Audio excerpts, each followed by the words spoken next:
안녕하세요. 크리스찬 독서실입니다. 오늘은 팀 켈러 목사님의 일과 영성 두 번째 시간입니다. 챕터 2. 일은 그것만으로도 충분히 가치가 있다. 세상에 하찮은 일은 없다.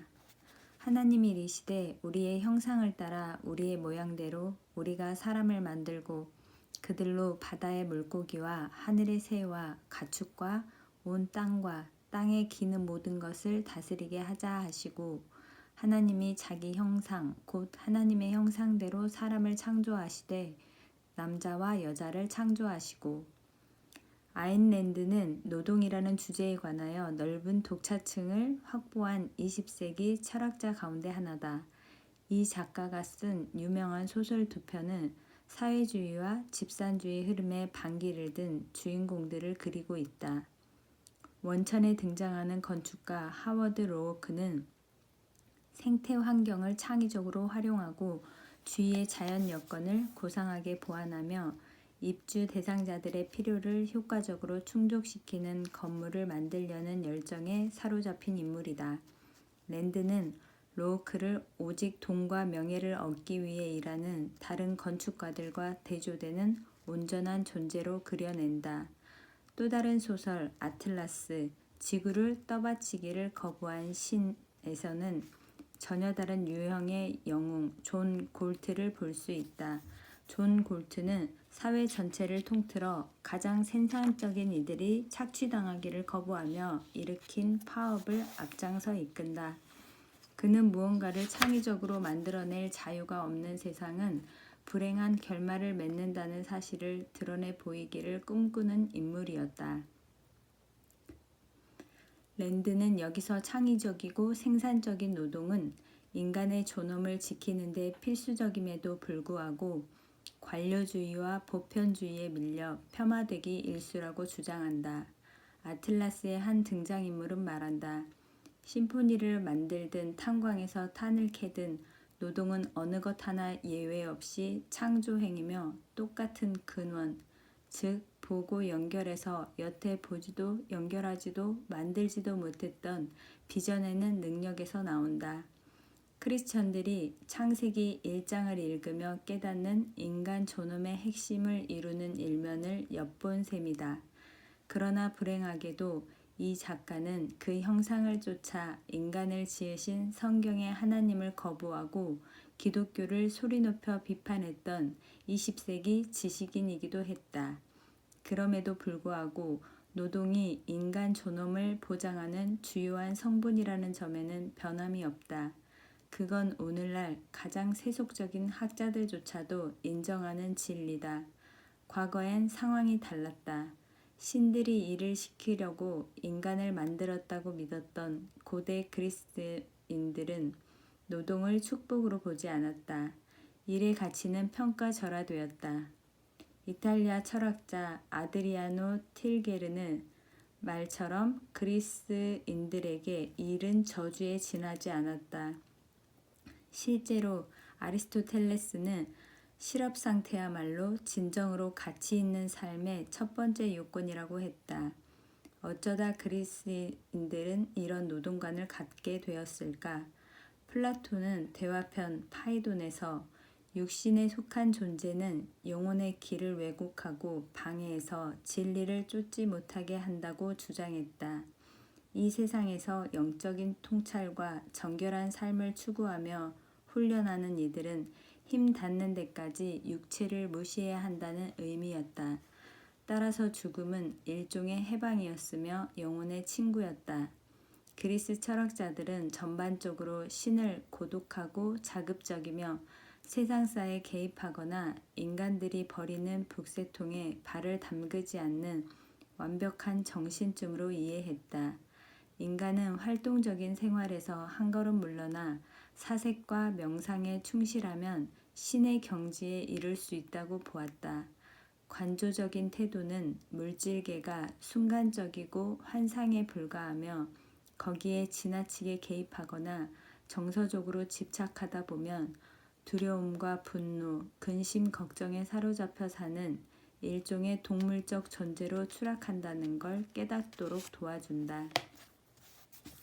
진정한 평안과 행복을 누리는 길은 오히려 세상에 속한 것에 집착하지 않는 마음가짐에 있다.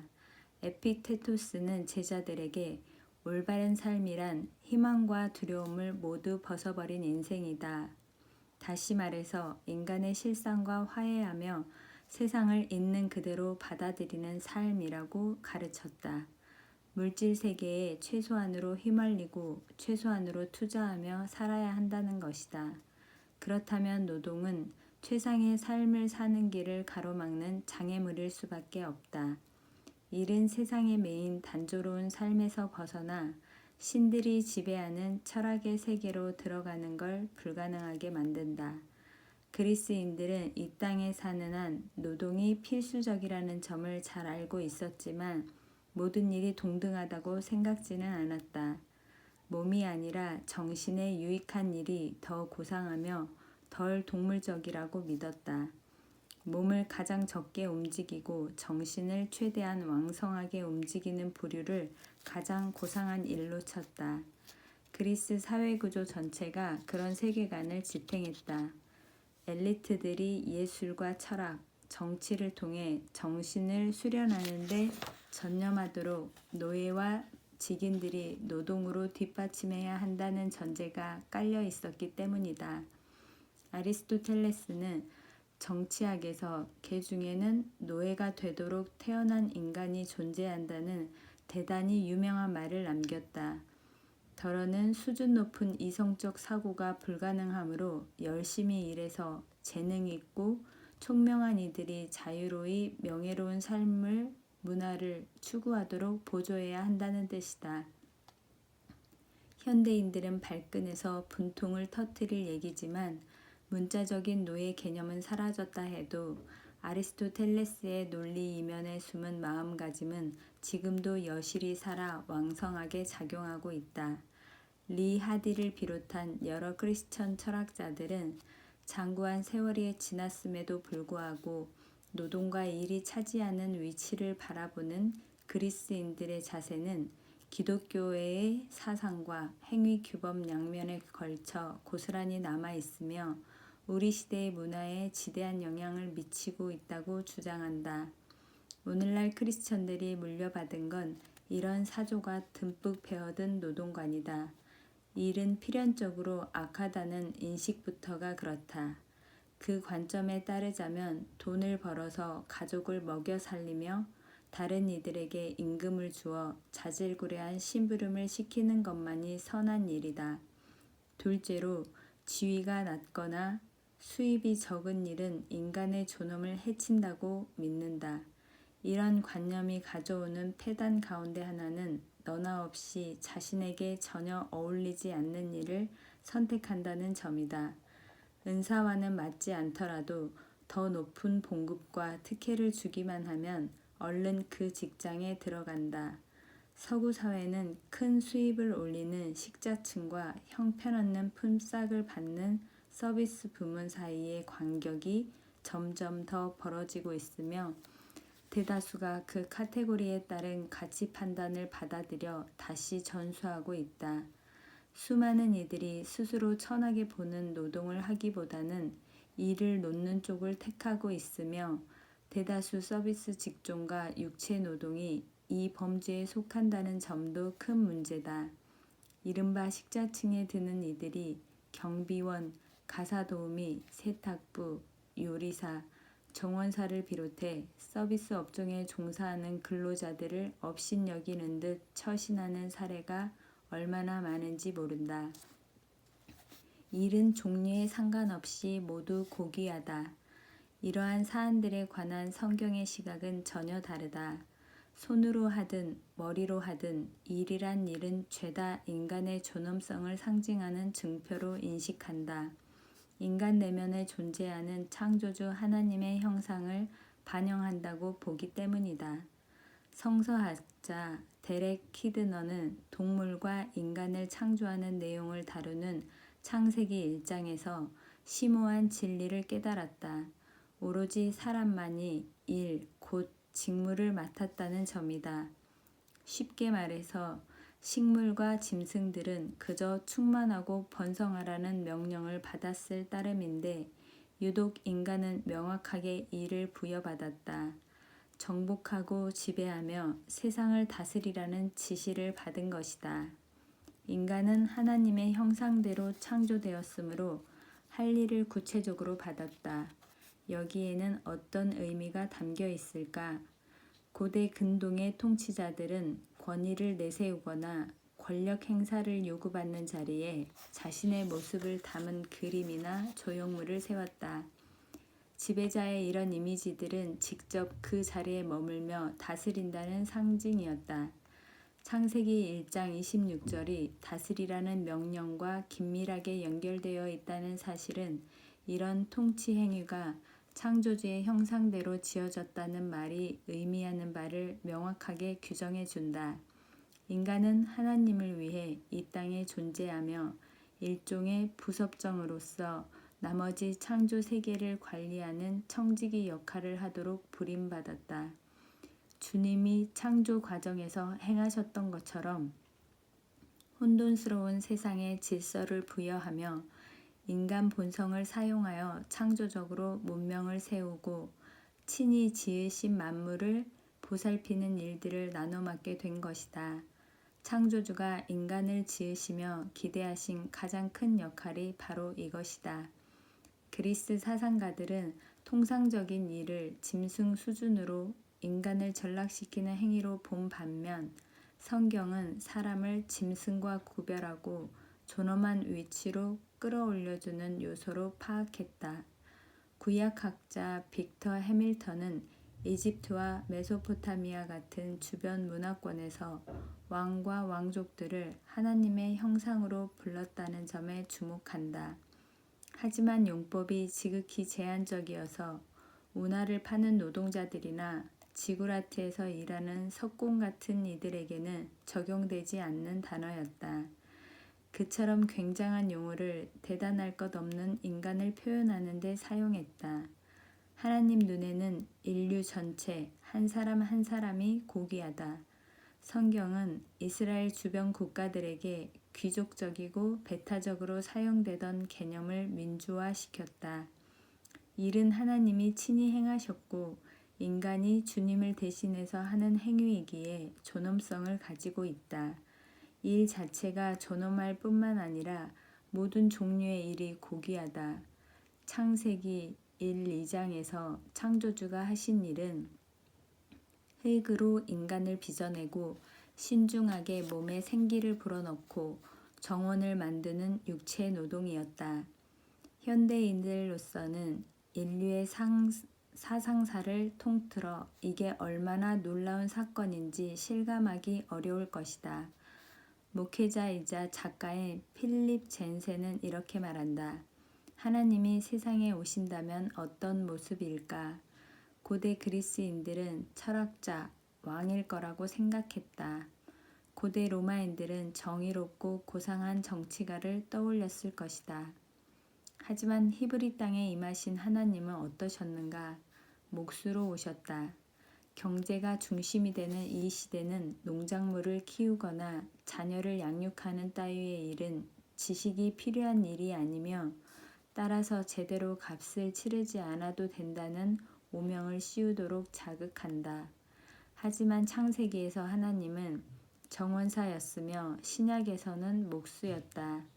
주님이 일에 부여하신 엄청난 존엄을 담아내지 못할 만큼 하찮은 일은 없다. 몸으로 하는 단순한 노동도 신학적 진리를 탐구하는 활동과 조금도 다름없이 하나님의 일이다.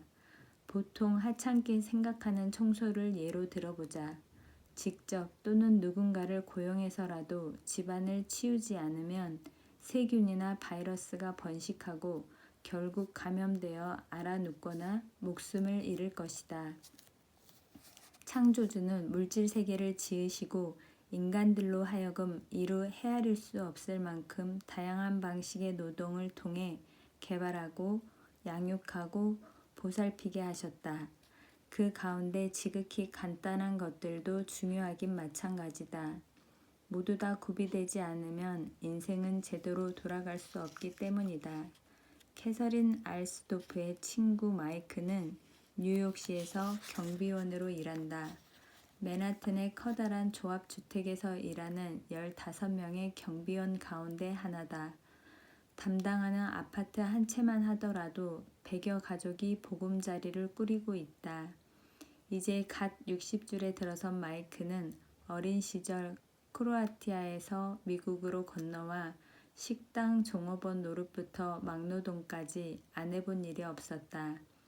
지금 일하는 빌딩의 경비원이 된 지는 20년 됐는데 일을 대하는 태도에 분명 남다른 구석이 있다.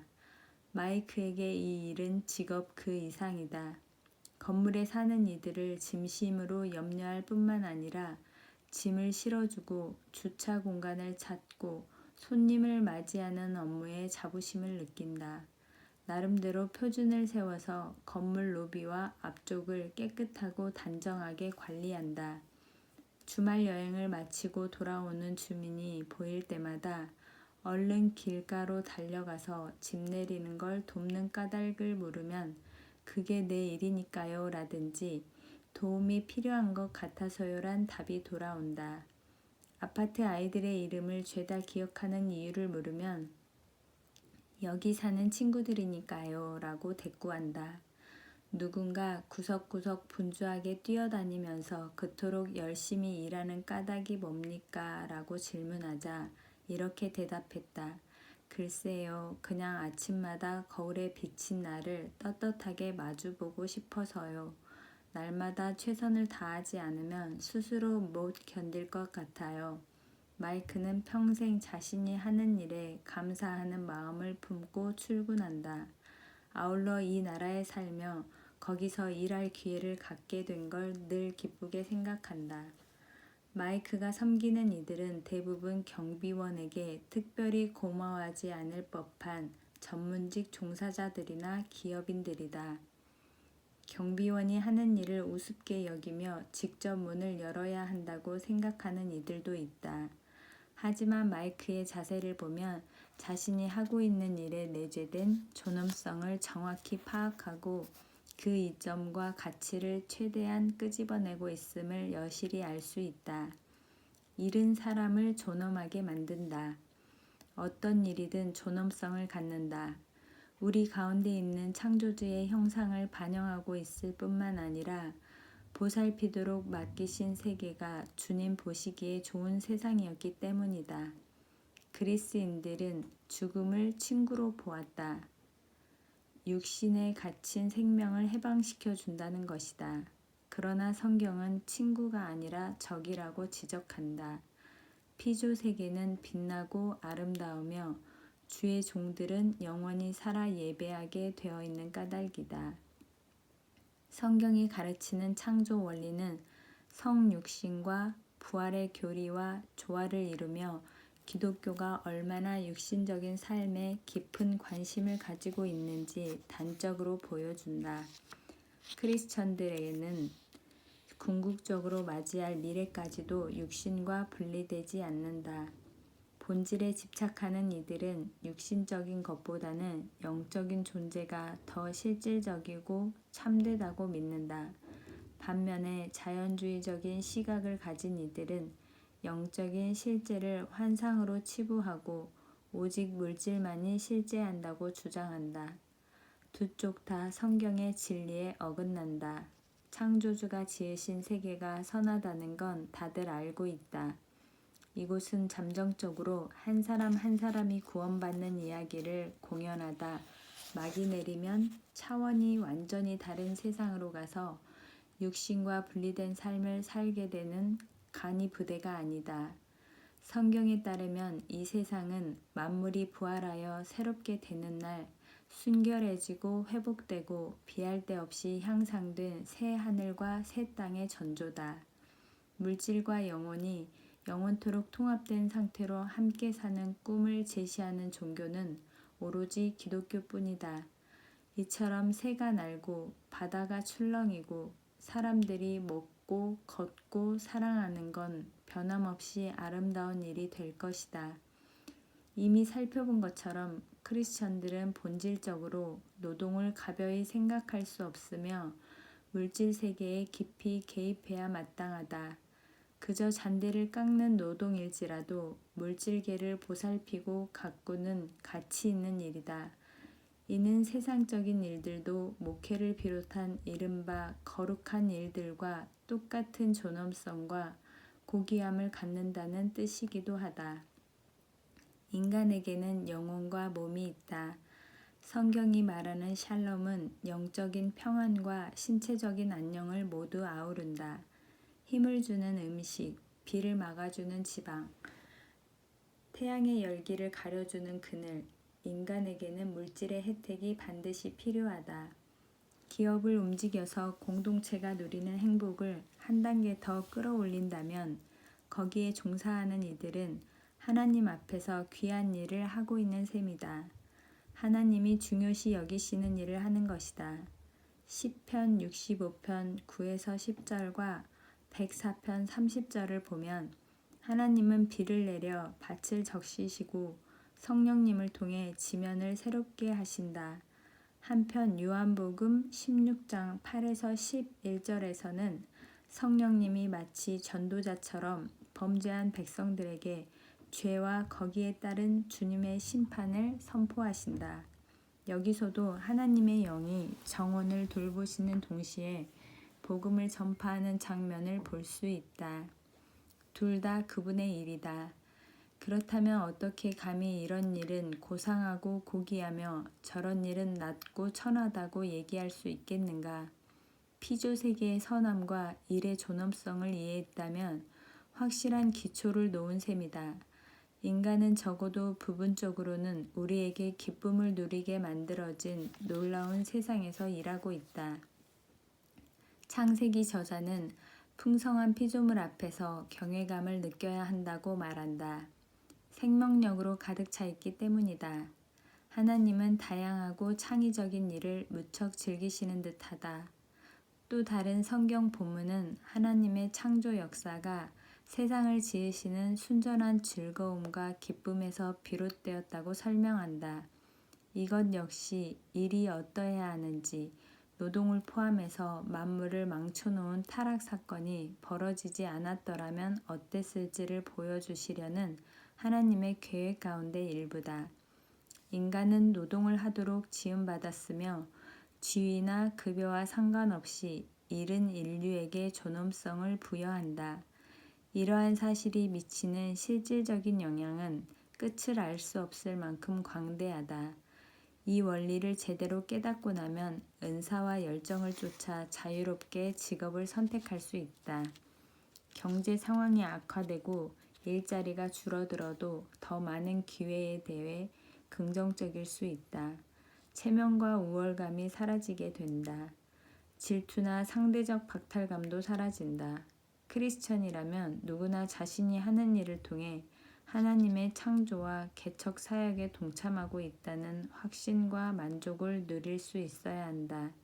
그러자면 문화에 대한 성경의 가르침으로 돌아갈 필요가 있다. 챕터 3. 일은 하나님을 닮아가는 수단이다. 일터에서 주님의 매뉴얼을 따라 야심차게 일하라. 하나님이 그들에게 복을 주시며 하나님이 그들에게 이르시되 생육하고 번성하여 땅에 충만하라. 땅을 정복하라. 바다의 물고기와 하늘의 새와 땅에 움직이는 모든 생물을 다스리라 하시니라.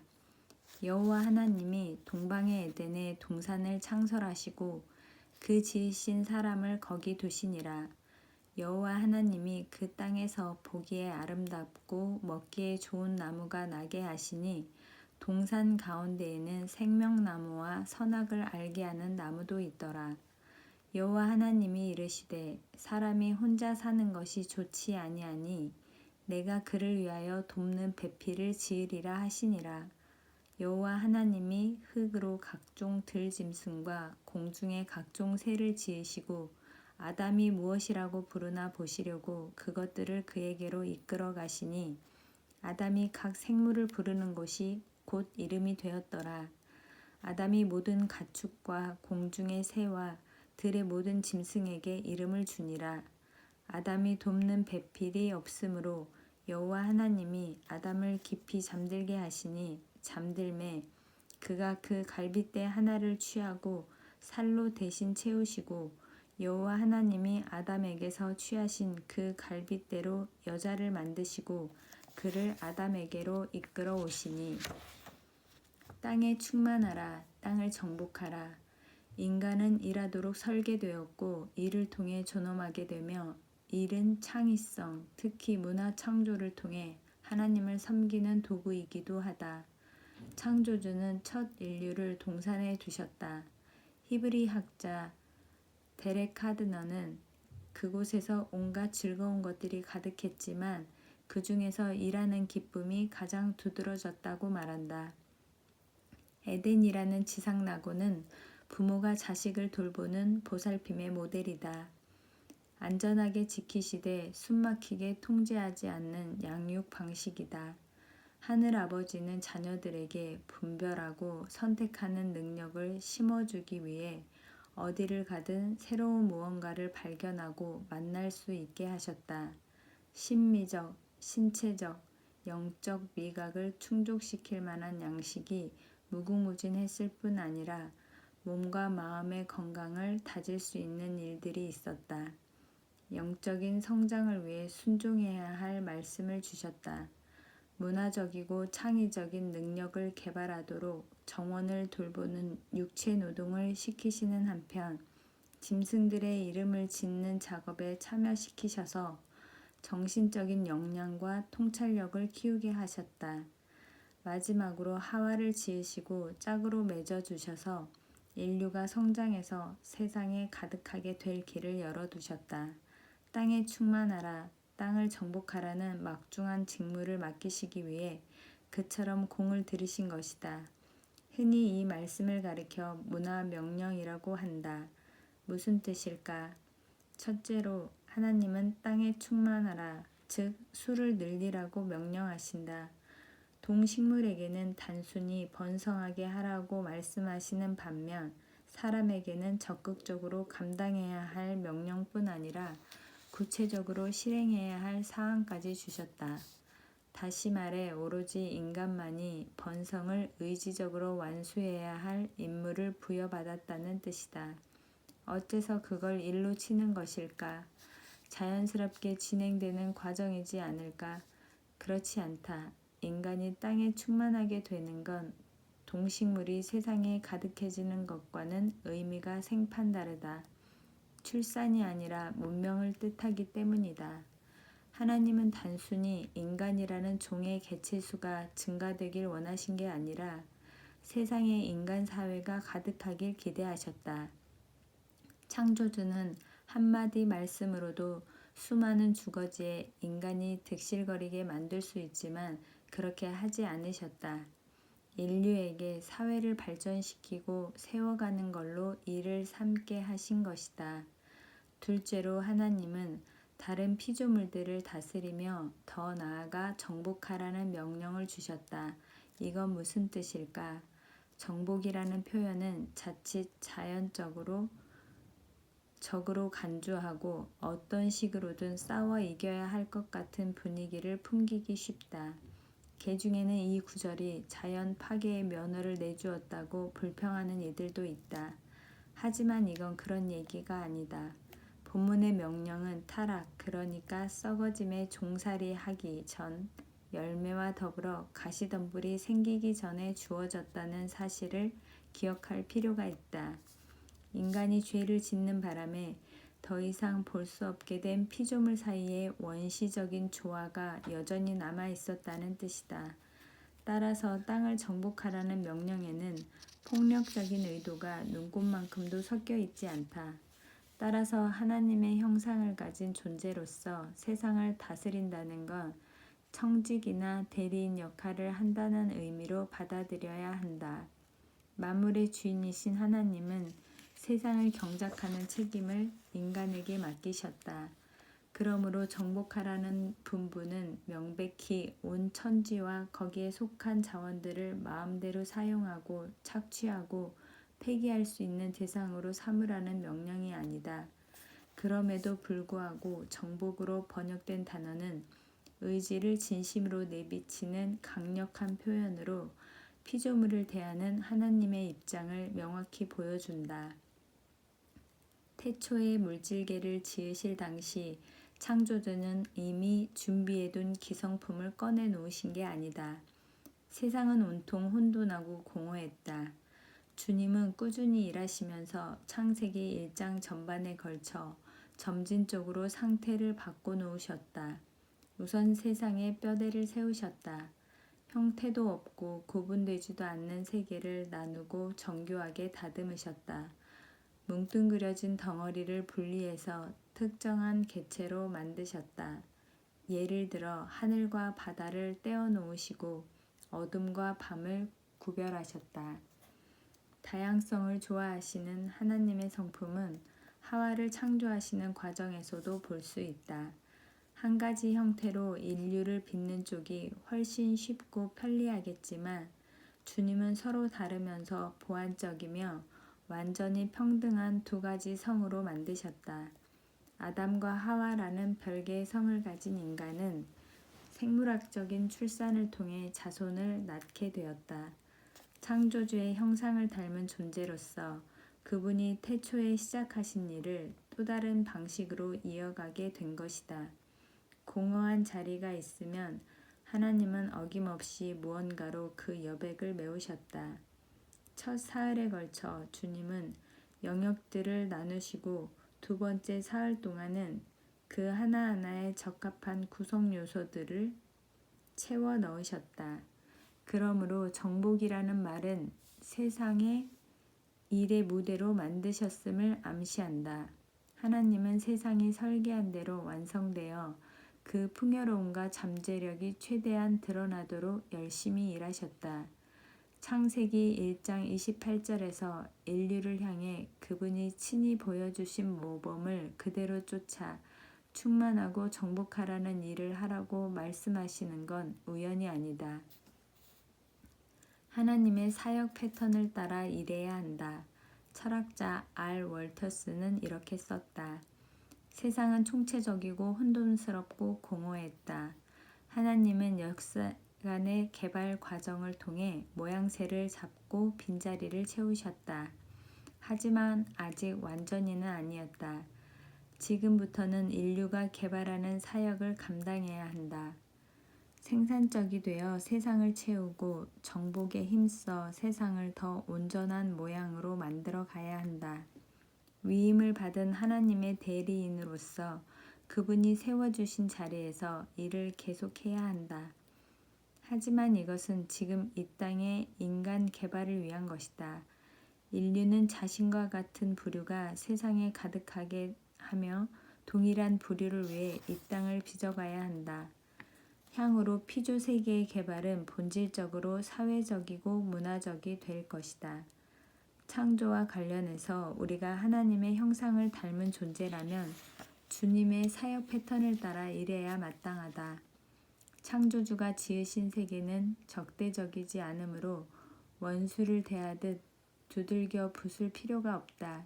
도리어 그 안에 담긴 잠재력이 다 드러나지 않은 상태이므로 정원처럼 잘 가꿔야 한다.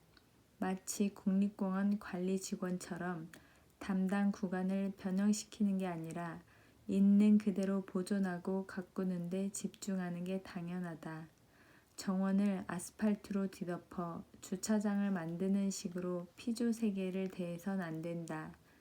능동적인 자세로 업무에 임하는 정원사가 되어야 한다. 그런 일꾼들은 정원을 황폐한 상태로 버려두지 않는다. 흙이 가진 성장과 발전 잠재력을 끌어내서 최대한 풍성한 열매를 맺도록 손을 쓴다. 땅을 갈아엎은 다음 염두에 두고 있는 목표에 따라 다시 정리한다. 정원의 원재료들을 주물러서 먹을거리와 꽃을 내고 아름다운 풍경을 빚어내게 만드는 것이다. 이것이 세상 모든 일에 적용되어야 할 패턴이다. 창의적이고 적극적인 태도다. 하나님이 지으신 원재료를 가지고 세상을 널리 이롭게 하는 특히 인류가 번성하고 윤택해지는 방식으로 재배열하는 것이다. 이러한 패턴은 일의 종류와 상관없이 어디서든 찾아볼 수 있다. 농업은 흙과 씨앗이라는 물질적인 재료를 가지고 먹을거리를 만들어낸다. 음악은 음이라는 물질적 소재를 가져다가 아름답고 신나게 재배치해서 삶을 풍요롭게 한다. 옷감을 가져다 의복을 만들고 빗자루를 들고 방을 치우고 기술을 동원해서 전기의 힘을 제어하고 말랑말랑하고 깨끗한 마음에 무언가를 가르치고 어느 부부에게 뒤엉킨 관계의 매듭을 푸는 비결을 일러주고 단순한 재료를 사용해서 가슴에 사무치는 예술 작품을 만들어내는 그 하나하나가 곧 빚고 충만하게 하고 정복하는 하나님의 사역을 계속 이어나가는 작업이다. 혼돈을 정리해 질서를 잡고 창조적인 잠재력을 끌어내며 시간과 장소를 초월해서 창조 세계를 펼쳐 보일 때마다 하나님의 창의적인 문화 개발 패턴을 따르고 있다고 보면 된다. 사실 문화를 의미하는 영어 culture는 경작의 개념에 뿌리를 둔 단어다. 하나님은 스스로 창조 사역을 통해 땅을 정복하셨던 것처럼 거룩한 자녀들도 주님의 대리인으로서 정복하는 일을 계속하며 확장해 가라고 명령하신다. 리디머 교회에서는 가진 자원을 최대한 활용해서 새롭고 혁신적인 결과를 내는 방식으로 가치를 창출하는 기업인들을 격려하고 지원한다. 2008년 경영자 연례 포럼의 강사를 맡았던 제임스 투핑키언만 해도 그렇다. 몇 가지 사업을 벌였다가 쓴맛을 본 제임스는 2005년 명품 잼을 만들어 판매하는 비즈니스를 시작했다. 아르메니아에 머물며 가난과 낭비가 판을 치는 현지의 현실을 자주 목격했으며 그때마다 안타까운 마음을 지울 수가 없었다. 광대한 국토 전역에서 먹음직스러운 과일이 생산되지만 운송과 보관시설이 형편없어서 제철에만 잠깐 시장에 내다 팔거나 맛보는 게 고작일 뿐 엄청나게 많은 나머지 과일들은 그대로 버려지고 있었다. 제임스는 동업자 한 명과 더불어 과일 통조림 제조 회사를 출범시켰다. 지역적으로 이루어지던 한철 장사를 한 해 내내 돌아가는 사업으로 바꿔놓은 것이다. 하베스트송과 일 통조림은 탁월한 품질로 국제적으로 호평받으며 세계 곳곳에서 팔리고 있다. 산지의 좋은 기후와 뛰어난 보존 기술 덕분이다. 오래도록 변치 않는 아름다운 물건을 만들자는 게 제임스가 신앙을 기반으로 잡은 일생의 목표다. 세상을 빚으시고 충만하게 채우신 뒤에 피조물들을 돌아보시고 참 좋구나 라고 말씀하신 하나님의 모습을 보면서 끄게 깨우친 제임스는 기쁨에 겨워 소리쳤다. 하나님은 허접하게 만들지 않으셨어. 나도 그럴 거야. 성경이 가르치는 일의 개념을 정확하게 받아들이면 주어진 자원에서 가치를 창출하려는 소망이 솟게 마련이다. 원재료를 가져다 주시고 함께 만들고 키워내는 특권을 베푸시는 하나님을 의식하는 한 무슨 일을 하든지 메마르지 않는 창의성을 가지고 임할 수 있는 것이다. 마크 놀은 복음주의 지성의 스캔들에 이렇게 적었다. 무엇보다도 누가 자연계를 만들었으며 자연에서 차츰차츰 찾아낸 정보들을 통해 과학을 발전하게 했는가. 사람과 사람이 서로 영향을 미치는 세계를 만들고 정치, 경제, 사회, 역사의 원재료를 공급하는 주인공은 누구인가? 누가 모든 예술과 문학의 배경이 되는 조화와 형식, 서사 패턴의 근원이 되는가?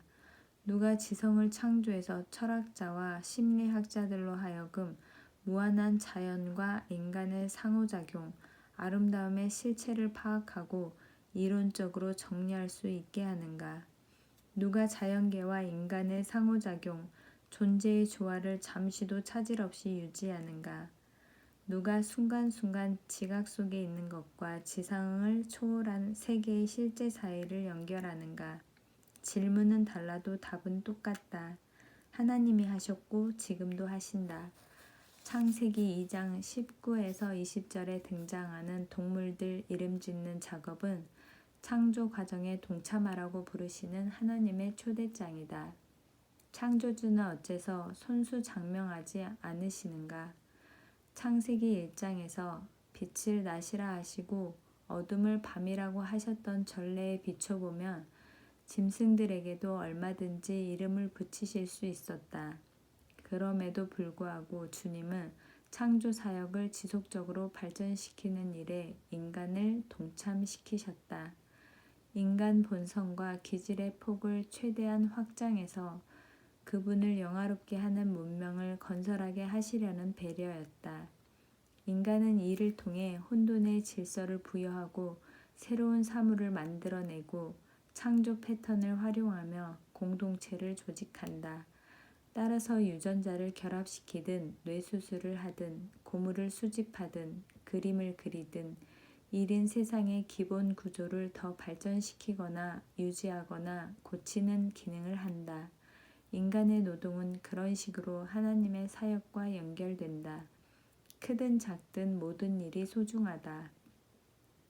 한 번은 플러 신학교 교장 리처드 마우가 뉴욕시의 은행원들을 대상으로 강연했다. 창세기 말씀들을 짚어가며 하나님이 온갖 창의성의 모태가 되는 세상을 지으신 창조주요 발명가라는 점을 역설했다. 그리곤 청중들에게 창조주를 투자은행의 경영진으로 생각해보라고 했다. 주님은 자산을 동원해서 새 생명으로 가득한 온 세상을 지으셨다. 이처럼 충족시켜야 할 인간의 필요가 무언지 보이고 그 요구를 채울 만한 은사나 자원이 파악될 때 대가나 위험을 계산하지 않고 과감히 투자한다면 어떻게 될까?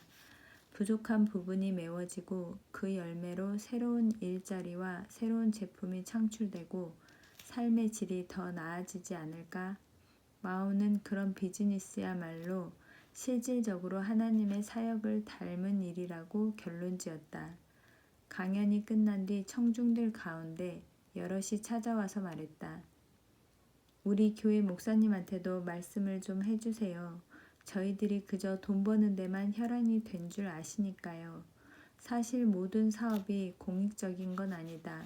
하지만 투자자와 기업인들이라면 다들 공공의 이익 따위는 아랑곳하지 않고 오로지 수익을 올리는 일에 온 신경을 쓴다고 믿는 목회자들이 얼마나 많은지 모른다. 사역자들이 비즈니스 역시 문화를 만들고 피조 세계를 갖고 가는 방식 가운데 하나라는 인식을 갖지 않는다면 교인들을 제대로 이끌 수 없다. 성경이 가르치는 이런 노동과는 야심을 품고 앞서 나가는 일들뿐만 아니라 평범한 대다수 직장인들에게도 비전과 의미를 준다. 날마다 피조 세계를 갖고 나가는 건 누구나 감당해야 할 반드시 필요한 일이기 때문이다. 앤디 크라우치는 중요한 진리를 담고 있으면서도 아주 쉽게 쓴 저서 컬처 메이킹에서 크든 작든 규모와 상관없이 온갖 일이 다 중요하다는 점을 상기시킨다. 저자는 물리학 교수로 일하는 아내 캐서린에게 많이 배운다면서 이렇게 소개했다. 물리학 교수로 학생들을 가르치는 캐서린은 학사 과정과 연구실 문화를 새로 빚어내는데 적잖이 힘을 보탰다. 아내는 다소 메마르고 기능적인 실험실에 클래식 음악을 틀어놓아서 창의적이고 우아한 분위기로 환경을 만든다.